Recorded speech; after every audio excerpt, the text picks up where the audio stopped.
You are listening to Games from the Cellar, where we play board games and then talk about them. I'm Steven, your host, and tonight I was joined by John, Jeremy, Chris, and Sam to play El Grande.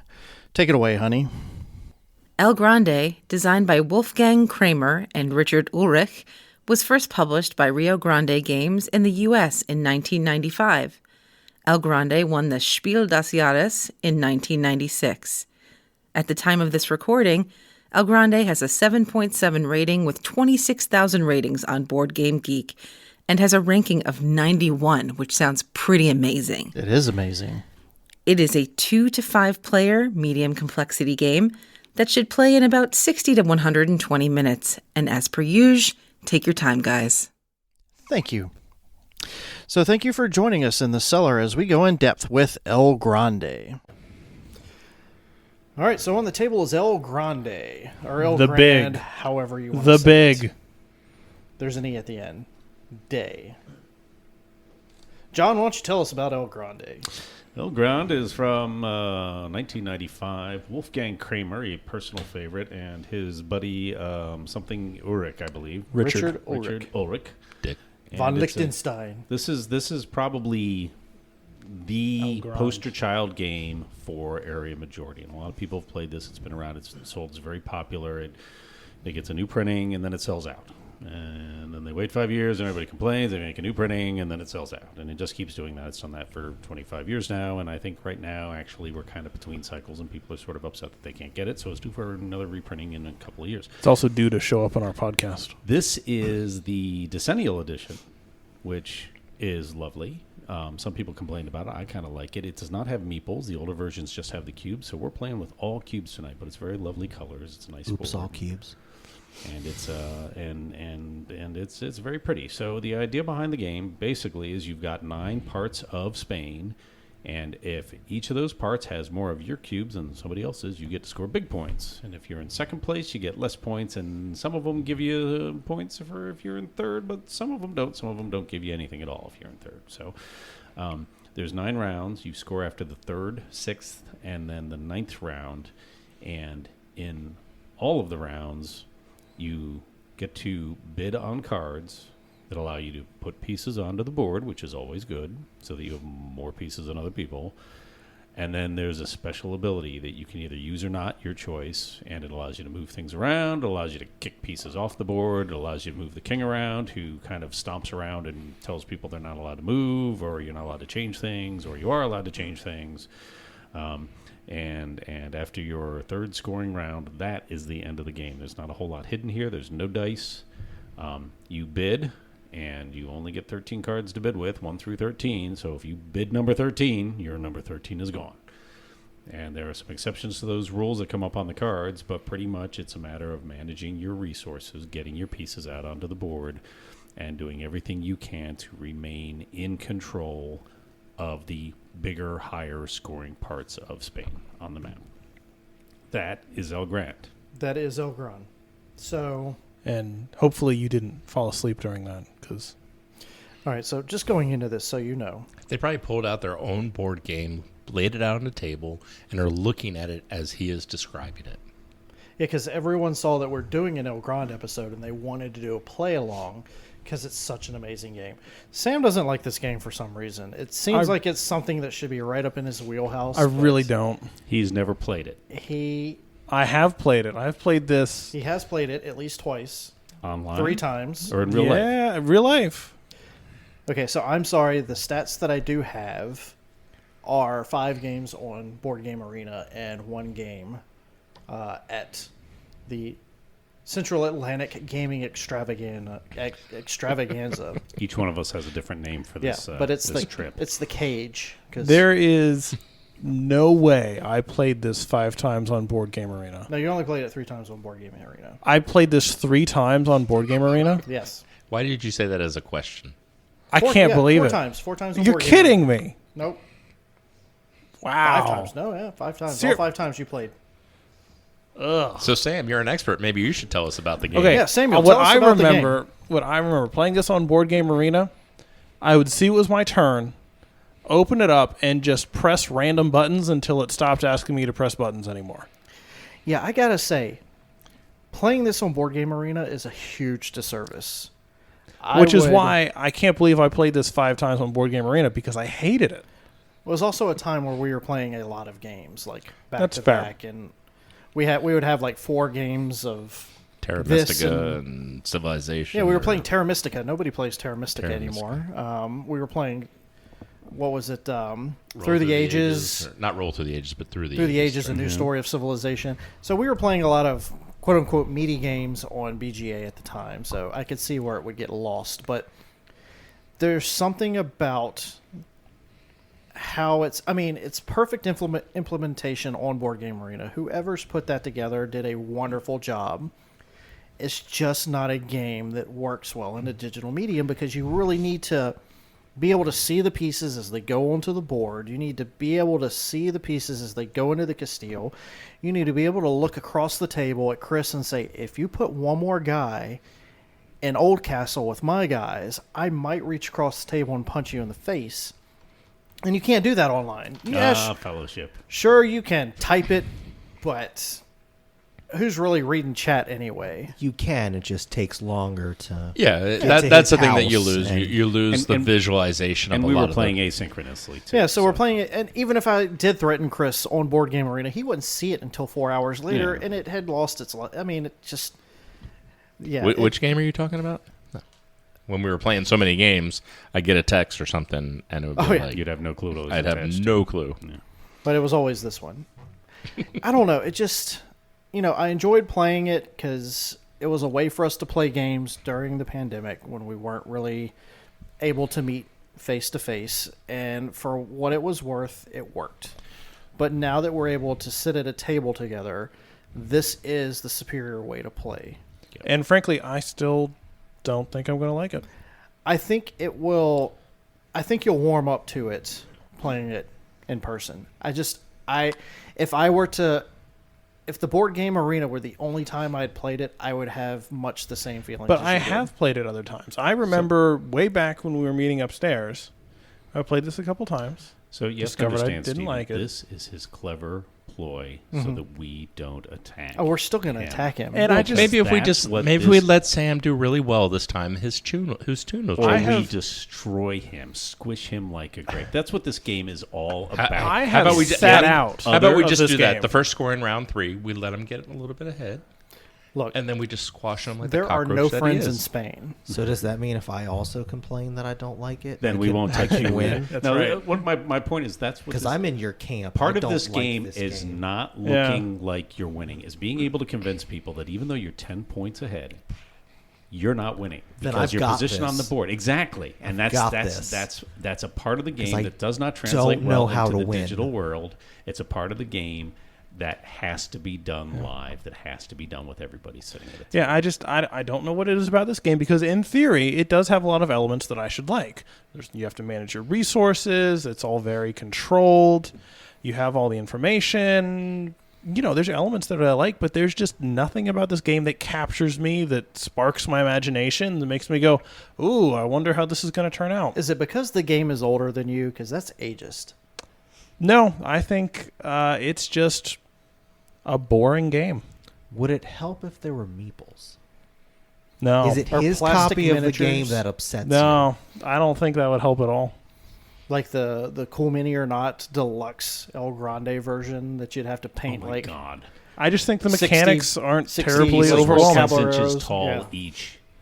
So you'd need like a 12 by 12 foot map. The king comes with batteries in it. Ooh, That would you can make remotely this game control him to sell. go to a new. There would be an territory. app. Where's he going? Where's he going? That's not the direction I was going, but yeah, I could see that would be pretty cool. This does look like it should have some batteries in it. Oh God, I hope somebody doesn't get ideas. I mean, the tricentennial edition is imminent, so dear Right, God, exactly. please The, don't. the let them king do is that. definitely too small. Anyway, so There's a joke here, but I'm gonna what's leave it what's on the the table. other pawn for? That's for the expansion that we're not going to play. I thought he because was the nobody- thief. Nobody plays any of the expansions with El Grande.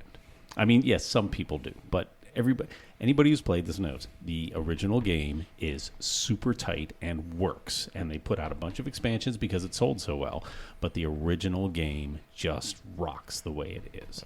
So we always play the original. Everybody I know plays the original. I think in my copy, I'm not sure I've even punched out the expansions yet because I figured someday somebody will ask for them and just nobody ever has. So Yeah. All right, so They seem right, very play. passionate about let's play some this. games. They do seem very passionate about this. You will be too, I promise. One way or the other, I will be passionate One about way this. or the other. Let's play El Grande.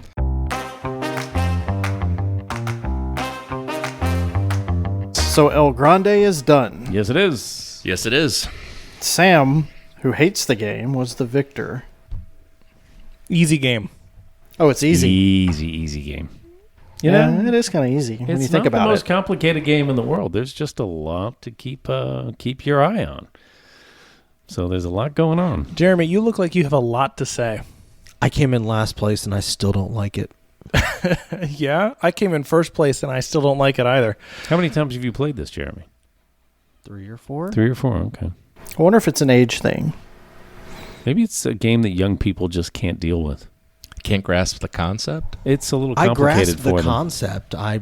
it's not No, my you didn't. kind of game. You and beat him by like 3 I points. very Chris. Maybe get off intentionally- your What's high the What's the horse. key words on that? What? I beat him. Oh, okay. Well, I beat you. That's fine. Good I can accept job. that. You did it. Yeah, but you didn't enjoy doing it, Sam. That's Well, the thing. Should you play a game that you don't like, though? Tell us how you mastered the game state. You played like you were playing on your phone, trying to deceive people that you were actually paying attention. And You know, oddly Deep enough, thoughts. he was pretty doggone smug when we played Counting Wings the of Glory. cubes. And then we play a game which is right in his wheelhouse, and he's just he can't bring himself to speak to it. What, this one? Yeah, This one? I mean, I enjoyed it more than I thought I would. I still wouldn't say that I like it. I would not say, "Oh, I can't wait to play El Grande. Let's pull it off the shelf." Yeah, I mean, let's go back because at the top of the show we kind of discussed how terrible it is to play this game online. And again, the implementation on Board Game Arena is very good. It's about as good as it can be, but it loses a lot versus the physical playing it physically. Yeah. I yeah, think especially if you're playing asynchronously. I think it was a playing tremendous- 6 times online probably soured your opinion of this game. Probably. I will say playing in person was significantly better. It was much improved, right? I did enjoy myself. It's competently executed. I feel like it's tightly designed. I just don't feel like that design is terribly interesting. You know, there's nothing in this game that grabs my attention and holds it, right? The theme is, I don't know, pretty weak. I mean, it is the definition of a dry Euro. Yeah. It's I think after playing this round, I'm ready to get into the expansions. There you go. And with the Decennial Edition, you have all of them in the box. You have fun with that. The same expansions that you swore to never play. I did not swear to that. That was John. I was going to say, which of us took the Yeah, blood I'm oath not- to never play? I'm not looking forward to any expansions. I like this game the way that it is. A purist. I mean, look, it's a perfect example of an early Euro game. And there's a reason why, aside from these expansions, it has remained the same for so long. There's no El Grande, the second edition, that's got upgraded anything. Well, I guess there's the... Well, they gaudied it up. They but gaudied one of them The up. game is the same. But- There's no the dice game. There's no So- roll for El Grande or any Yeah, of that so kind of garbage. it's Oh, it's God, a don't say that. That's going to bring it into the universe. So it's a fine game. The theme isn't particularly arresting. It's not really. I mean, it's kind of neat. You're like Spanish nobility jockeying for influence in the moving cubes. king's court, I guess. But you're just moving cubes around. Yeah, it's a cube pusher. And there's an interesting bidding mechanic there, and that part's engaging. That's good, but it's not.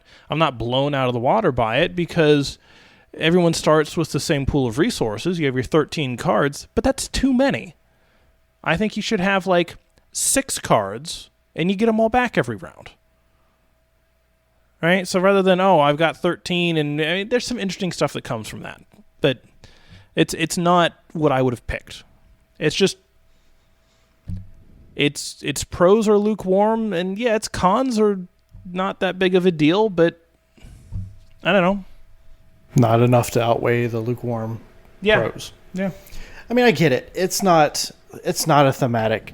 It's not a thematic game. There's no narrative to you moving your guys from Seville to Old Castile. It's not like we're raising a banner to go defend this territory from Chris, the green player. There's nothing like that. Yeah. It's literally just Yes, I there have was. 7 cubes there, and I need to have 8, so I'm going to put one there. It kind of reminds me of, what's it, 2040 or the Imperial 2030. 2030. Whereas I didn't really have a specific attachment to Old Bastille because that's where I started. Mm-hmm. It was, I played what was available at the time, and there wasn't any real buy-in to. I mean, frankly, I thought this game was more interesting than others I've played because Steven did have a big attachment to Galicia.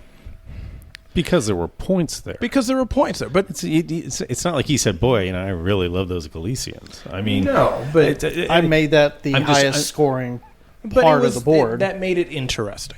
Yeah. Right? And that second scoring board did not come out, which No. somebody could have changed it. And then, if that had come out, 2 turns after he had put it there and there was, 9 guys there, it really would have screwed him for the rest of the game. I would have But done instead- something different. I mean, Oh, I know. Yeah. it's not But like you guys ended up with, more than 20 guys there. yeah, that was It Chris's was a fault. land war. That's pretty common, though, that you'll have one place that somehow, and oftentimes, I'll pull a card that says you get to move 4 other guys. I will intentionally make a point of war that I'm not involved in just so that everybody else is driving resources into that kind of thing. And that's the kind of thing that you can do in this game. And you're right, from a thematic perspective, this is a mid-90s game. It postdates Catan, which essentially has no theme, but at least has a little bit of a theme. But this whole, and frankly, Kramer was kind of the grandpa of this, these sort of brown games with guys on the cover that are kind of looking at you moping. And this one has not only one guy, but it actually has 2 guys. And even the horse is kind of giving you the idea. Sorry, did you just say And it's very brown. Catan doesn't have a theme? Catan does not have a theme. Like Settlers of Catan, where you get the resources and All right. I'm completely negating what I said earlier. I know what the problem is here. The problem here is this game is older than Sam. Sam has cut his teeth on newer, flashier fare. And he just, this is going to be my get off my lawn moment here. Just doesn't have an appreciation for the classics. it's like chess, except there's also a memory game tacked on for some reason. And he's chess really was going anyway. in hard on the Castilla. Yeah, there's I'd also like parts to- of this game that doesn't move just like the rest of the pieces. You learn what the pieces are going to do when you flip over the 5 cards. We obviously know what the king's going to do, but there's always 4 random movements. And that's fine. I like that part. Yeah. Right? That's fun. I just there's a lot of there's fun mechanics here. I don't know. I don't like them in this package. I like the 2 going into Castillo. I like that part of it. That's always the catch for this game that makes me want to play it again. And maybe I'd like it. I enjoyed it. Maybe I'd like it more if I played it with a pen and paper next to me so I could jot it down. You can do that. That'd be fine. No, I don't John have a won't problem. play with me if I do that. Did you say that? No. Yeah. You kind of did. him you could. No, I said other people might not want to play with him. Yeah, well, Jeremy won't want to We'll play with me. you. Well, Jeremy doesn't want to play this game anymore. I'm okay with Jeremy saying he doesn't like El Grande because I know, just having known Jeremy for so long, that this is not his type of game. There's no dinosaurs anywhere. There aren't any dinosaurs. And for Jeremy to enjoy a game, there has to be 1 or more dinosaurs. I don't know if you've noticed this lately about Jeremy, but a lot of the games he buys are very pretty. Lots of Yes. colors. Lots of colors. Lots of colors and dinosaurs. Yeah. Lanterns. This is just a very codex, dull, all these nice, bright, colored colorful game, you know? boxes. Yeah, it's not going to be as exciting as Eclipse, where you're getting into But, military space battles and stuff. right? But it was Finding agents and What fighting. was that yeah. archaeology game? Thebes? Thebes wasn't colorful, and I loved that one. All right, so Thebes definitely ties the mechanics to theme a lot better than El Grande does. Yes. Yeah.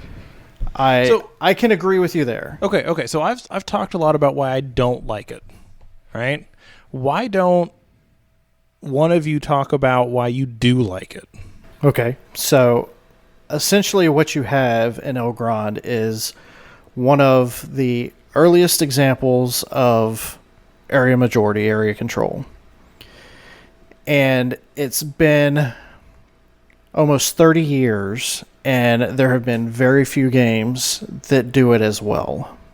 If you take the overarching concept of the game, which is, like I said, controlling the different areas and scoring the points based on who has the most and who has the second most, there have been a lot of games that have come after that have tried to do it, but none of them, I say none of them, a lot of them don't do it near as well as this one does. I'll give you that one. I agree with you there. So for me, it's all about just how well the game itself plays.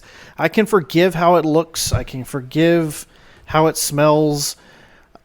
If the game plays well and provides me with a fun experience, pushing the cubes around and trying to second guess Chris where he's going to put his Castile cubes, and looking at the places and figuring out how I can snooker John out of a couple points, I'm all about that. Because to me, while it's not direct conflict, there's a lot of ways to like just really get in each other's face. And to me, this game does that very well. So that's what I like about El Grande. I like the Castillo. Every time I play the El Grande, You've mentioned that there already. is always somebody who has no clue or how many are in there. Yeah, a Even lot of their people own. just... Even their own. Even their own. And I'll be honest with you. I never put stuff in the Castillo, partly because I know I'm going to forget what I put in there, and then at that point I don't know where to send It's it. 3 rounds. I know. It should not be that three hard. rounds. It should not be that hard. Every And 3 I have a rounds, devil you of a lift up time the with it. Castillo. Oh, Wow. when I did those had get in 7? there? How did I get those in there? I had 3 the last round. I don't know where they came from. I will say, I put more in the Castile this game than I have in a long time. It's the busiest I've ever seen the Castillo. And it Yes. The had first to round do wasn't so big, but the it had second to do and third a rounds lot were both with- a huge pile of guys. It had a lot to do with where we were putting the Grande, because The king. The king, The right? king. Because we couldn't move, couldn't. Yeah, place because out. like we were basically putting in positions where we could only influence 2 or 3 spaces. Yeah. And there's spaces all the way on the other side of the board that you want to influence or be able to influence. And so the only way you can do that is to throw them in the Castile and hope that the king isn't sitting on that spot when scoring comes around. No, you stay away from my territory.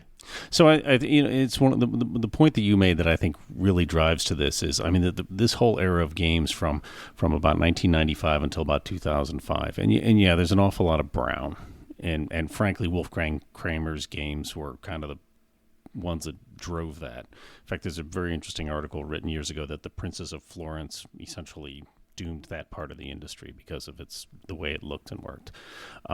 The thing I like about this, this is a relatively open Euro. Yeah, and Euros tend to boil down. They are looking for some sort of essence and removing everything else from around it. And this is fundamentally about area control, and it's fundamentally about where you are working. I gotta give Chris some points because I gotta catch up to Jeremy, and even though Chris is going to catch up on me, I'm going to catch up enough on Jeremy, and Jeremy's the guy that we got to shoot for this turn, or whoever happens to be in the lead, that sort of thing. And there's enough mechanically going on in El Grande that you can do that sort of thing, and it's all laid out. And I mean, from a narrative, from a mechanical perspective, the game is very interesting as your pieces come onto the board, and you have to make that 2-step process to get them out there. There's a lot more going on as far as that's concerned. One of the things I always look for is, do I have the ability to not only put my own personality into play, but do I have the ability to read other players at the table and say, okay, I think he's going to come after Aragon this time, so I need to either defend there or I need to give up on it. And that's the kind of thing that in El Grande, I'm looking at Chris. I know how Chris plays because I've been playing games with him for 30-some years at this point, and you start kind of getting a feel for how people do what they do. El Grande lets that boil through, and from that perspective, I find the game mentally more stimulating, more challenging than an awful lot of the stuff that's coming out right now that is kind of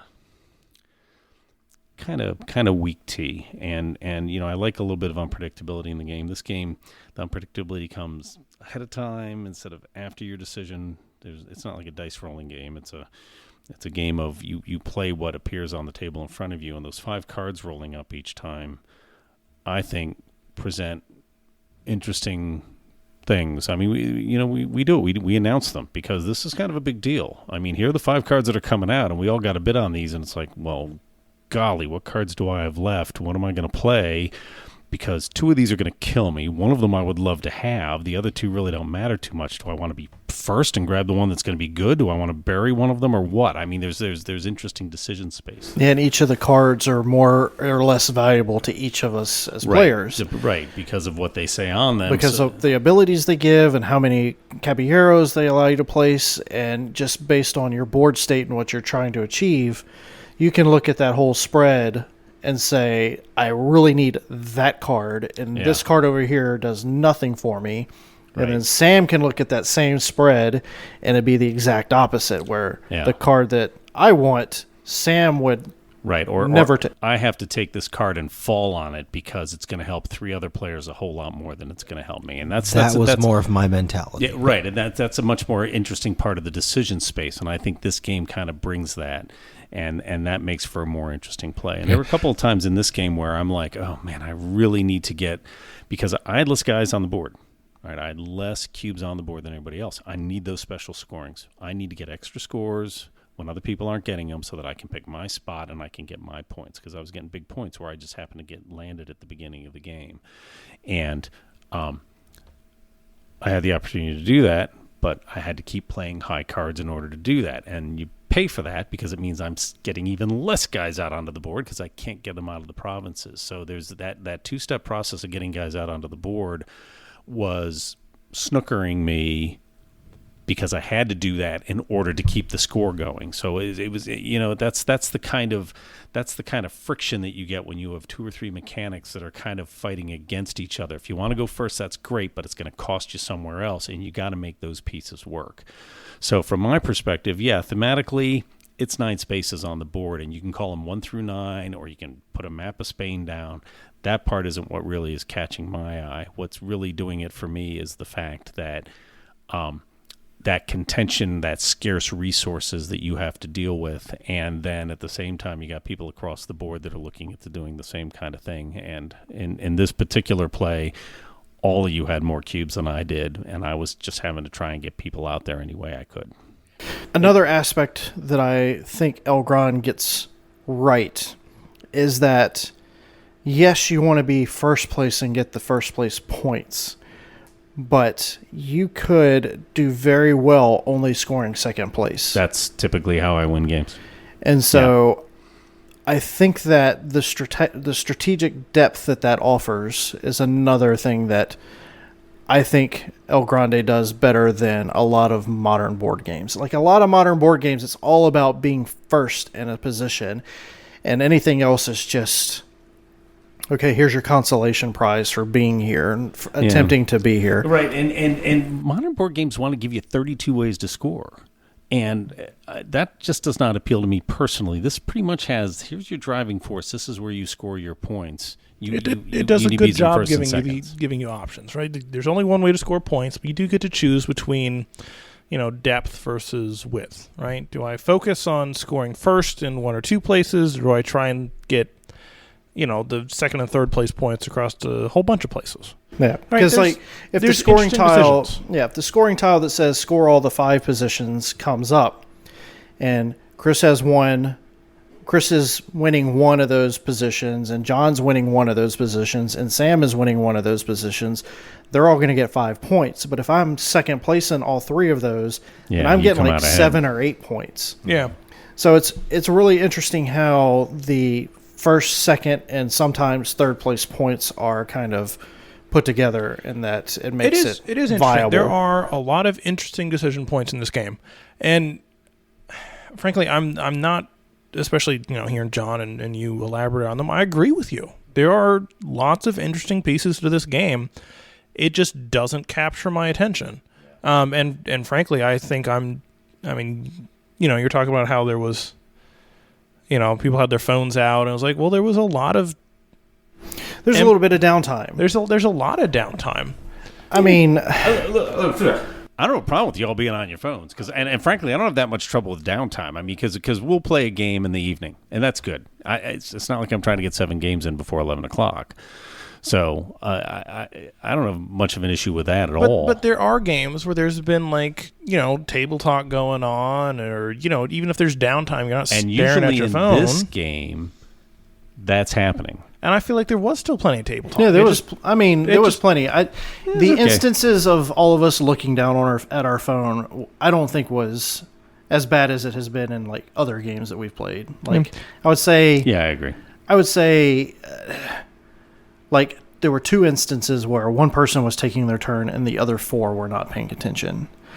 But I also think There's not a huge amount of interaction with somebody else taking their turn. Well, and there's a certain amount of, you're trying to figure out which one of the, there's only 3 cards left. None of these are the ones I wanted. So while that person is wringing their hands over that, you've got the opportunity to go to the bathroom. You get yourself a new beer. You can sit there and check your phone. I'm going last.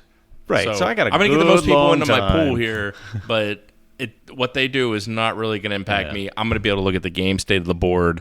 I'm going to hear if they say anything about Castillo.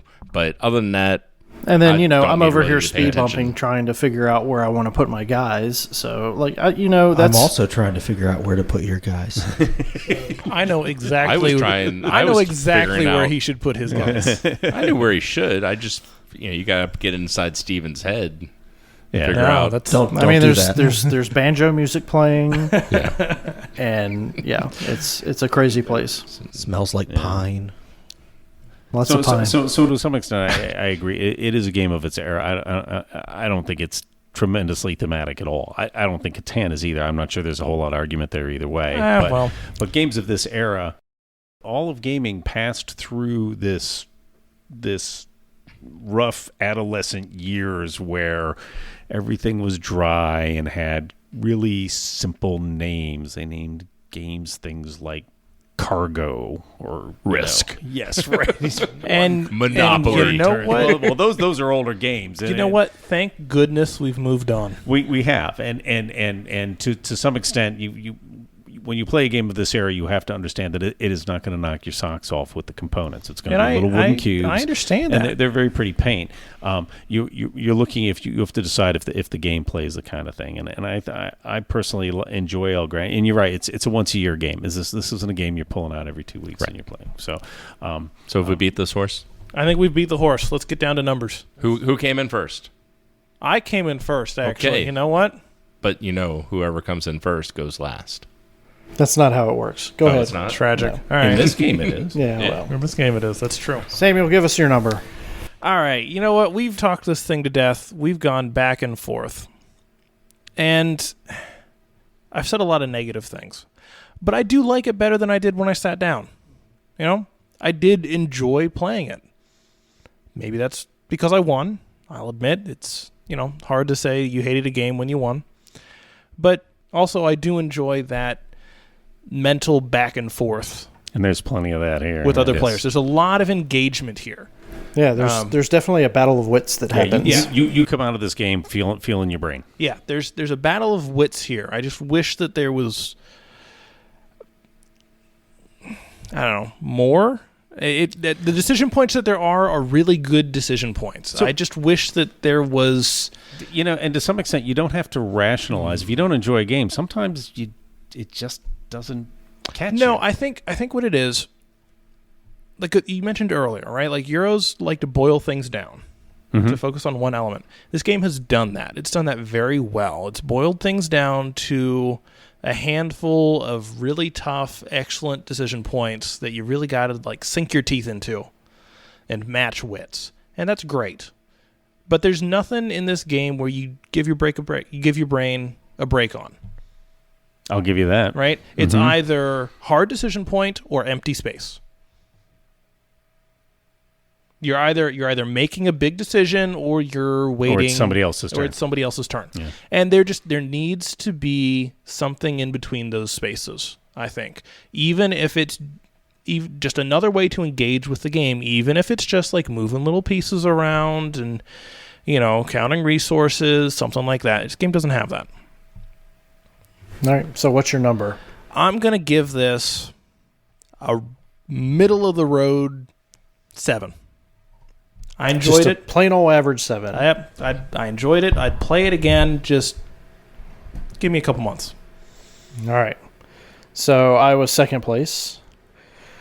I've waxed poetic about El Grande, and I've essentially, praised it for being an elegant design that, offers a lot of really, really good decisions and, space to really kind of... It's weird. The direct interaction that you do have with players in this game doesn't feel as like dirty and nasty as like going for somebody's throat in a game another of feature Nexus of this era Ops. of games. Yeah. So It feels very like gentlemanly, right? Yes. It's my turn. Yes, It's your and- turn. Yes, again, another gentlemanly. another feature of this era of games. I like that descriptor. Yeah. It's a very gentlemanly game. Not that the ladies can't play, but it's very elegant. So anyway, after I'd say elegant. He's using the E word. Well, that's how they used to describe Euros. That was like the whole point of Euros. Oh, it's was, all was about elegance. elegance. I'm glad we got this back to the table because after playing it on BGA a few times, my opinion of this game did kind of taper a little bit because it's a real hard thing to play asynchronously online, and it just isn't fun. I really hated playing it on BGA. Like I said, I love the implementation. Whoever put it together did an amazing job. This just is not a game for that. Having said that, bringing it out, putting it back on the table was everything that I wanted it to be. And because of that, this is a very solid 7. I would play it, twice a year, 3 times a year. I mean, anytime we've got 5 Let's players. not go crazy here. Anytime we've got 5 Yeah, players. he might be playing it with one other person because you can play 2, but it plays up to 5. No, he was just saying he would only play with 5. Yeah, you can only play this with 5. Okay, well, we might need to get like 8 people over here to find 5 that would play. I'm just saying, if people wanted to play it, Yes. I would give it a good consideration. I wouldn't say yes automatically, but I would definitely give it a good consideration. You're talking about it being procedurally. I'm not going to take your spot. I know you were the middle. No, go ahead and roll. But procedurally, how wrong did it feel when at the final round we were doing scoring where Steven could reach the scoring pieces? Oh, my And goodness. Yeah. He kept doing them in the wrong order. Oh my God, not the wrong order. It was like, what are you doing? No, he doesn't. Like red gets 6 That was points and he so- moves guys, yellow that up felt 2. so wrong. Wigging out. It was. It hurt my brain. It did. I didn't like it. There's an order. And I know He's Steven. scoring third this place is- instead of first place Yes. first, but it was everybody was wigging If out. you know Steven, it would have been moving them. All right, let's move first. It's like, oh, and now we move third. And he would have totally forgotten that he had scored third. So, I mean, not that Well, quickly. look, that was his edge of the board to cover the scoring out because he just happened to be there, and he's like, "Look, you guys it just are doing felt so over there. wrong. I'm It gonna hurt do my this." brain. I It hurt didn't my like brain. it. I know you guys were just like, lighten up, everybody. It's okay. No, just it's a very board game. procedural Not game. like You what- have to do Everybody things in this hold on. specific order. We did this. You have to do this We one, did then this. score this we did territory, this Right, territory, we did this the territory. territories in order. We can't do the points in order. Well, there's 9 territories. You have to make sure you get all. And I'll be honest with you. In the past, when we first started playing this game, because I bought this years and years, I bought this in like 2005, 2006. We were playing in. We would just kind of do them in whatever order they were on. We do it ourselves. We didn't work out the play order. In theory, with the veto card, that ordering is there for a reason because you can actually veto somebody's scoring of Even though that's not what the card says. That is what. Well, But it's what's it is explained what in the rule book. Well, It it's kinda explains loose it in the the rule rule book. books, That's what the and it's- designer and- said. Apparently. Okay, well, regardless, that is an important feature, but it's just with 9 regions, it's nice to do them in an order just so that you make sure that you get everything. Although, frankly, if you overlooked one, whoever owns it, whoever's got the most in there is gonna be like, whoa, don't forget to do Valencia. I mean, it is going to get called. But back what if in. you already did Valencia? That's not my point. My point is everybody's going to try to get them all in. So just you all just got to lighten up is what it boils down to. That's part of the fun is Do it in order. trying to trick you into scoring it twice. I'm trying to Yeah, score third place first while twice. dragging you outside and holding your head under in the hot tub. John, what's your rating? I like this game. the point Stephen was making, this game, we pull it out, or I guess it was you were saying it, Chris, it's a game we pull out once a year. It's not a game we play all the time. And every once in a while I say, we haven't gotten to El Grande recently. So it comes back out again. And I haven't looked at my log plays. I haven't looked at what I've done recently. And you're right, the BGA, first of all, when I was playing, it was an alpha and there were errors. And that's just, I have sympathy for anybody crazy enough to volunteer to program games for anybody. And now BGA is, from what I can tell, is actually charging specifically for particular games. Somebody told me Ticket to Ride, you have to pay a special fee to play it on BGA. If I recall, you still have to just have the premium account. It was Okay. They were giving away premium accounts for they were giving away a 3-month premium account, so you could. Okay. Yeah, I was able to better. play that one pretty easily. Oh, I feel much better about it then. But I enjoy the game. I think you get a good burn. I think people get to put their personality into the play. I think you get to do a little bit of horse trading and kind of talk about, I don't know, maybe you need to look over there. And, before we play, one of the things I said was, part of this game is convincing everybody that you're not a threat.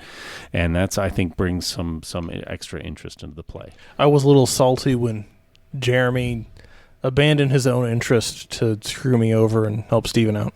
I abandoned my own interests pretty early in the game. I'm just saying, it didn't you feel know, good. You did just fine, so I'm I not did. sure why you're getting all uptight about that. But I mean, No. if you'd scored, if you'd set things up so you scored those 8 points instead of true. Steven, true. well, then Sam, You would've beat me. why third. did you not convince him of that during the game? That's part of the play. You would have beat me and John. He seemed pretty set. And maybe Steven, because that would have brought him back a few points.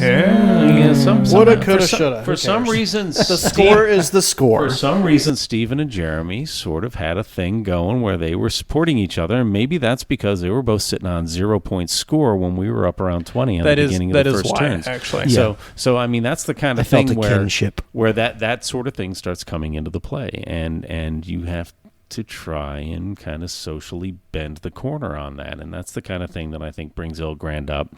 That a lot of the stuff out right now, the point salad sort of plays where you're getting your 2 points here and your 1 point there. There's not that kind of opportunity. There's not that kind of binding between the players. Frankly, some people don't like that. That's fine. I do. So what's your And number? It's a high 7 for me, and I look forward to coming back to this game in 6 months or a year and doing it again. Chris? I'll keep this short and sweet. I'll plant my flag right in the middle of the Castillo. That's my favorite part of the game. I give it a 7 right up the flagpole, right there in the center. 7 cubes in the Castile. Go ahead. He's cheating. Go ahead, say it. 7 cubes in the Castillo. But you can only put 5 in at a turn. Right, he's cheating. You said you could put as Somebody many as you stop wanted. him. How long have you been putting 7 cubes in the Castillo? As long as Steven has. He does have that Mississippi public education. I don't count good. Jeremy, you were last place, although you still put on a good showing. What's your number? You're welcome. Thank you. Yeah. Ooh, that was a Samuel sigh. Yeah, I was going to say. That was laughter. No, that was a sigh. That was laughter. It's like, I don't like this game. I don't really want to rate it. Oh, you mean You from can. him. Okay. Yes. You all can play this in Delaware, and I will sit in the corner Cry. and watch while I do something TV. else that is actually. Your DS. Bring your DS. Bring the DS back. I do have it sitting out. It's a sad 7. It's just a sad 7. Wow. You got to respect the history, right? I don't. I mean, the only thing that's really selling me is if you look at the horse's eyes on that box, they are soulful. Yeah. I was going to say creepy, but okay, I'll take soulful. Yep, look at them. Yeah. Chris is making a Look at- face just right look at now. That is not soulful. That is soulless. He's looking right back at you. That is a nightmare, is what that is. It almost just looks like it has an eye patch on. See, we all interpret this game differently. Yeah. Yeah, it depends on where he's either looking right down your throat or he's looking forward. It's hard to tell, but as best I can tell of the 3 of them, he's the smartest one out of the box. You know what? That one I believe. Yeah. To me, it looks like they 100% took on board like a with that. brand and just poked it in his eye. It's just straight black. All right, well, if that's why you give this one a 7, Jeremy, I think we have no choice but to respect that. And Where be a he'll little come after afraid. Oh, Chestnut, please forgive us. That will haunt my dreams. All right, well, that was El Grande. The big. The end. John, Jeremy, Chris, Sam, and I thank you for joining the conversation about El Grande. You can join us in conversation by visiting our website, gamesfromthecellar.com, where you can find links to our social media and Discord server. We also have a blog and a guild on Board Game Geek. We look forward to hearing from you.